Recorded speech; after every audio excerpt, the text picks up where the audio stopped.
လာပါချေမလို့ခေါ်ပါတယ်ချေကဒီခါမှာတော့ဒီမွေးနေ့ဖိတ်စာကလေးကိုပေါ့နော် Microsoft Word မှာလုပ်တဲ့ပုံစံလေးကိုပြပေးသွားမှာဖြစ်ပါတယ်ဘယ်လိုပုံစံလေးလဲဆိုတော့ချေတို့ဒီမွေးနေ့ဖိတ်စာ A4 တစ်ရွက်ကိုပေါ့နော်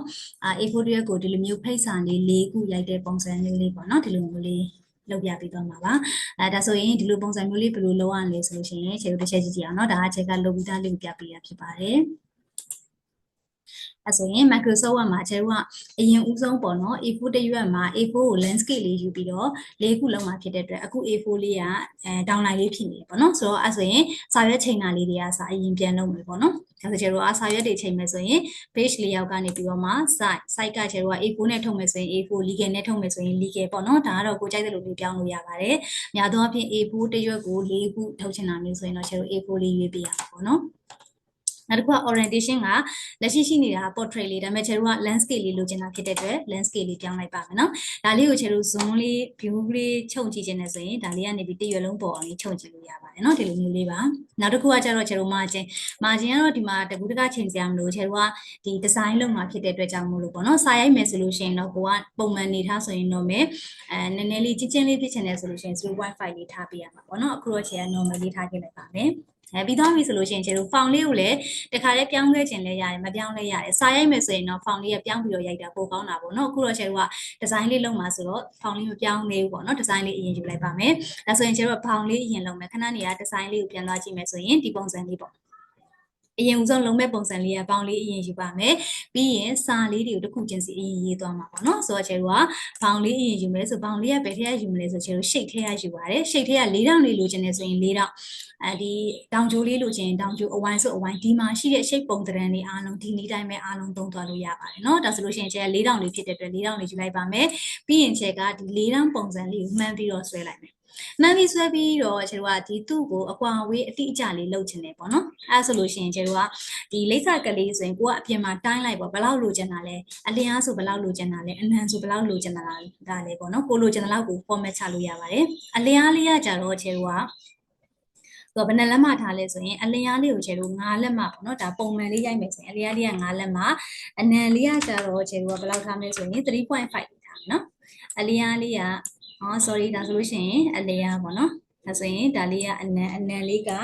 3.5 အလျားလေးက9လက်မှပြီးထားပါမယ်ဒါဆိုလို့ရှိရင်ရှယ်တို့ကပုံစံလေးဖြစ်ပါတယ်ပေါ့နော်ဒီပုံစံလေး၄ခုရိုက်မယ်ဒါဆိုဒီမှာဒီထက်ကအပြာရောင်ကြီးမလိုချင်ဘူးခြေတို့ကမလိုချင်တာဖြစ်တဲ့အတွက်အတွင်းထဲက shape ဖြည့်မဲ့ဟာကို no face အတွင်းထဲမှာဘာမှမဖြည့်ချင်ပါဘူး no face လုပ်လိုက်မယ်နော်ပြီးလို့ရှိရင်အပြင်မှာရှိတဲ့ဒီဘောင်လေးကကြတော့ခြေတို့ဒီဘောင်လေးကိုမကြိုက်ဘူးနည်းနည်းချက်ကြည့်လိုက်မယ်နော်ဘောင်လေးကိုနှစ်ထပ်လိုမျိုးလေးဖြစ်ချင်တာဒါဆိုခြေတို့ shape outline ပေါ့နော် outline လေးကနေရွေးလို့ရပါတယ်အဲ့မှာ weight ဝိတ်မှာကျဲကသူ့ကိုထူကျင်တာလားပါကျင်တာလားဆိုတဲ့အတိုင်းအတာလေးရွေးလို့ရတယ်အဲ့ဒါအောင်မှထပ်ပြီးတော့ကိုက line တွေရှာကျင်နေဆိုရင် move line ဆိုတဲ့ထဲကိုသွားလို့ရပါတယ်အဲ့ဒီထဲမှာကျတော့ဒီမှာ line style line color တွေချိန်လို့ရမယ် style တွေချိန်လို့ရမယ်နော်ကိုကြိုက်တာတွေချိန်လို့ရပါမယ်ပြီးရင်ဒီမှာဆိုရင် compound type ဆိုနှစ်ကြောင်းမြင်းလေးတွေပေါ့နော်ဆိုတော့ဘယ် size လေးကိုလိုချင်တာလဲဒါဆိုအခု example လုပ်ပြရဆိုရင်ကျတော့ဒါလေးကိုယူထားပါရနော်အထူတစ်ကြောင်းအပါတစ်ကြောင်းဒါဆိုရင်ကျတော့ဒါလေးကိုယူလိုက်မယ်ယူပြီးသွားရင် तू ကဒီမှာမပြောင်းလဲသေးဘူးဘာလို့ဆိုတော့သူ့ရဲ့ width က 2pt ဆို2 point လောက်ပဲဖြစ်နေလို့အဲ့ဆိုကျတော့သူ့ကို point လေးနည်းနည်းကြီးပေးမယ်ဘယ်လောက်ထားမလဲဒီဘက်မှာပြောင်းတာနဲ့ဒီဘက်မှာလိုက်ပြောင်းပေးရနော်အခုဒါဆိုရင် 5.75 ဖြစ်နေပြီ6pt လောက်ထားလိုက်မယ်နော်ဒီလိုလေးကိုလိုချင်တဲ့အနေထားလေးရပြီဆိုရင်တော့ close လေးနှိပ်လိုက်ပါဒါဆိုပေါင်းလေးရသွားပါပြီเนาะပြီးတော့ရှယ်လို့စာရိုက်မယ်ဆိုလို့ရှိရင်တော့ပုံမှန်တိုင်းပဲ insert ထဲက word ဆိုတဲ့နေရာလေးကနေရိုက်ပါမယ်เนาะဒါဆိုရင် insert ထဲက word ဆိုတဲ့နေရာလေးကနေကိုကြိုက်တဲ့စာသားလေးတစ်ခုကိုယူလိုက်ပါမယ်ဒီလိုပုံစံလေးဖြစ်သွားပြီဖြစ်သွားပြီဆိုချေတို့ကစာကိုအစကတည်းကနေရာချပြီးရိုက်မယ်ဆိုတော့ဒီတိုင်းမရိုက်ချင်ဘူးမြန်မာလိုလေးရိုက်ချင်တယ်ဒါဆိုကျိုးဆက်လက်လေးမှတ်လိုက်ပါမယ်မှတ်ပြီးသွားလို့ရှိရင် font လေးပြောင်းပါမယ်เนาะဒီကနေပြီးတော့ချေတို့ကမြန်မာစာဆိုလို့ရှိရင်word မှာတော့ပြည်အောင်စု font လေးပဲသုံးလို့ရမယ်ပေါ့เนาะတခြား font လေးသုံးချင်တယ်ဆိုလို့ရှိရင်လည်းတခြား font လေးထည့်ထားမှာဒါပေမဲ့ပြည်အောင်စုကတော့အဆင်ပြေတာပေါ့เนาะချေတို့ဒီ Photoshop page maker မှာဆိုရင်တော့ကိုကြိုက်တဲ့ font သုံးလို့ရတာပေါ့ဒီမှာတော့ရိုးရိုးရှင်းရှင်းလေးပဲချေတို့လုပ်လို့ရမယ်เนาะဒါဆိုပြည်အောင်စု font လေးယူလိုက်ပါမယ်ပြီးတော့ရင် font size ကတော့ကျတော့ normal size ကလေးဖြစ်တဲ့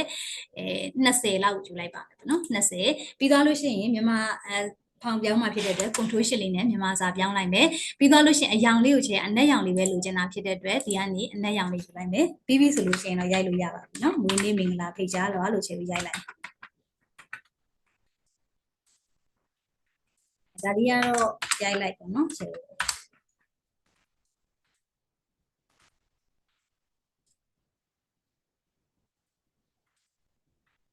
မင်္ဂလာဖိတ်ကြားလွန်ဆို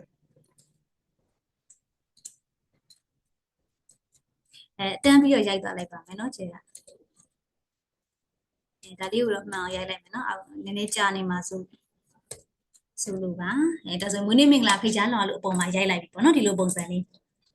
အဲ့ဆိုကိုကစလုံး site ကို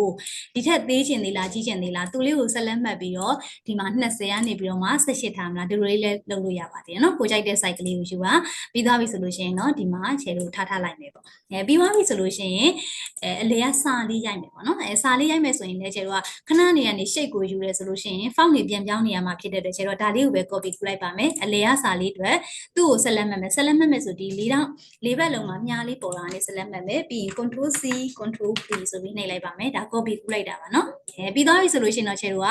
ဒီနန်းလေးကိုစာရိုက်မှာဆိုကိုရစာရိုက်မဲ့အနေထားလေးကိုဒီကနေစာရိုက်မယ်နောက်ကဘယ်ထိရိုက်မလဲဒီနန်းထိရိုက်မယ်ဆိုတခါတည်းသတ်မှတ်လိုက်မယ်နော်ပြီးသွားပြီဆိုရင်ခြေတို့ font size ကဒီ size တိုင်းမလိုချင်ဘူးဆိုတော့ဆက်လက်မှတ်လိုက်မယ်အလေကစာလေးဆိုနည်းနည်းလေးသေးရိုက်မယ်16 14လောက်ထားလိုက်မယ်ပေါ့နော်ခြေတို့ဒါဆိုလို့ရှိရင်အလေကစာလေးကကျမဆူဆူဤဒါတော့ကိုကြိုက်တဲ့စာလေးရိုက်နော်ကိုနာမည်ကိုထည့်လဲရပါတယ်ရှယ်မသက်မှတ်ထားအောင်နော်ဒါလေးကဆိုအဲ့တော့မြန်တော့အောင်ခြေဒီလိုလေးရိုက်ပေးလိုက်မယ်နော်ကိုရိုက်တဲ့ခါကျရင်အမှန်လေးရိုက်နော်ကျမဆူဆူဤမွေးနေ့ပဲလို့ကြားရောက်ရင်လေးသားဆိုဖိတ်ကြအပ်ပါဒီပေါ့နော်ဆိုတော့ဒီစာလေးနှစ်ခုကြားမှာကိုကအစိတ်အကျဲလေးကစားချင်သေးတယ်ဆိုလို့ရှိရင်သူ့ကိုဆက်လက်လေးမှတ်ပါမယ်မှတ်ပြီးရင်ခြေတို့ဒီ paragraph lesson ပေါ့နော် paragraph ထဲကိုသွားပါမယ် paragraph ရဲ့တောင်လေးကဒီမှာ spacing ဆိုတာလေးရှိနော် spacing လေးအဲ့ဒီ spacing ကနေပြီးတော့မှခြေတို့ဒီမှာ 1.5 လား1လားဒီထက်ကျယ်ချင်သေးလားအဲ့လိုမျိုးလေးတွေကစားသွားလို့ရတယ်နော်ကိုစိတ်ကြိုက်လေးအဲ့တော့ဒီ site ကနည်းနည်းလေးစိတ်နေတယ်လို့ထင်ရင်နည်းနည်းလေးချဲလိုက်ပါဒါဆိုရပါပြီနော်နောက်ထပ်အောက်ကနေရက်အချိန်နေရဆိုရင်လည်းတူတူပဲဆက်လက်လေးမှတ်မယ်ခြေက control C control V လေးနဲ့နှိပ်လိုက်မယ်ပြီးသွားရင်ဆိုရင်ကိုချမဲ့နေရာလေးဒီအောက်ကနေရက်အချိန်နေရာလေးကတော့ခြေတို့ကအလဲစုတဲ့ပုံစံလေးမသွားချင်တော့ဘူးရှေ့လေးမှာအညီလေးသွားချင်တာဖြစ်တဲ့အတွက် paragraph လေးကိုရွေးပေးပါမယ်နော်ပြီးသွားပြီဆိုမှခြေတို့စာလေးရိုက်မယ်နေရက်တစ်ခါလေးတန်းရိုက်လိုက်လို့ရတယ်နော်ပြီးရင်ကြားထဲကညီလေးတားကျင်တယ်ဆိုလို့ရှိရင်တက်ကီးလေးနဲ့ရိုက်လိုက်မယ်ပြီးလို့ရှိရင်အချိန်ကိုရိုက်တဲ့ခါကျလို့ရှိရင်တော့အမှန်လေးရိုက်မယ်နော်ခြေကလွယ်အောင်ပုံရိုက်ပြပေးလိုက်ပါတယ်ပြီးတော့လို့ရှိရင်နေရဒါကတော့စာကိုအရင်ရိုက်နေသေးတယ်နော်ပြီးမှအချိန်ညှိမယ်ပေါ့နော်အဲ့တော့နေရလေးရိုက်ပြီးသွားရင်ဒီမှာဆိုစာကအရင်ကျဲသွားပြီဖြစ်တဲ့အတွက်ခြေတော့ဒီကြားထဲမှာစိတ်ချင်တာဆိုတော့ဆက်လက်မှတ်ပါမယ်ခဏနေရ paragraph ထဲကိုသွားမယ်1ထားမယ်1ထပ်ကိုပို့ပြီးတော့စိတ်ချင်သေးတယ်ဆိုလို့ရှိရင်ခြေတော့အောက်က remove space after paragraph ဆိုတာလေးရွှေ့လိုက်ပါနော်ဒါဆိုရင်စိတ်လေးဖြစ်သွားပါမယ်အဲ့ဆိုဒီခြေတော့ကစာလေးတွေကိုဒီပုံစံလေးအတိုင်းရိုက်ပါမယ်နော်အဲ့တော့အရင်ဆုံးဘောင်လေးဆွဲမယ်ပြီးလို့ရှိရင် insert ကနေပြီးတော့ where ကယူပြီးစာလေးတွေကိုဒီလိုမျိုးအရင်ရိုက်ကြည့်ပါမယ်နော်ဒီအပိုင်းလေးကိုအရင်လိုက်ကြည့်ပါမယ်ကျေးဇူးတင်ပါတယ်